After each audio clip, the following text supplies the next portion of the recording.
ముఖ్యంగా ఆంధ్రాకి సంబంధించి దాదాపు ఇద్దరు కుటుంబాలతో సహా వెళ్లిన ఇద్దరిని చనిపోయిన 27 మందిలో కూడా ఇద్దరు ఆంధ్ర ప్రాంతానికి చెందిన వాళ్ళు కూడా ఉన్నారు.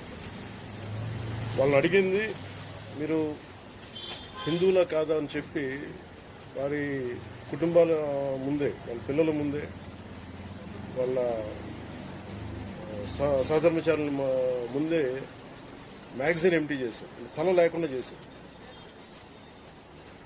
హిందువా ముస్లిమా అనే అర్థం తేల్చుకోవడానికి కల్మా చదవమని. ఇంత ఘాతుకంగా చంపిన తర్వాత దేశం మొత్తం కూడా ఒక డెసిసివ్ యాక్షన్, ఒక బోల్డ్ యాక్షన్ కోసం ఎదురు చూస్తుంది. అది నిన్న రాత్రి జరగటం. ఇలాంటి సమయంలో దాదాపు 9 ప్రాంతాల్లో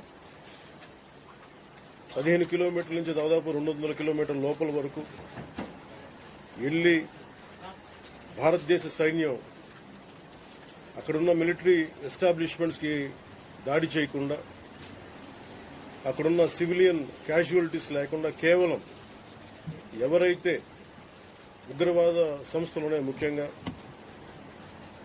ఈ 3 సంస్థల మీద ప్రత్యేకించి దాడులు జరపడం, వాటిని ధ్వంసం చేయడం నిజంగా ఇది భారతదేశం ప్రతి ఒక్కరూ హర్షించదగ్గ విషయం.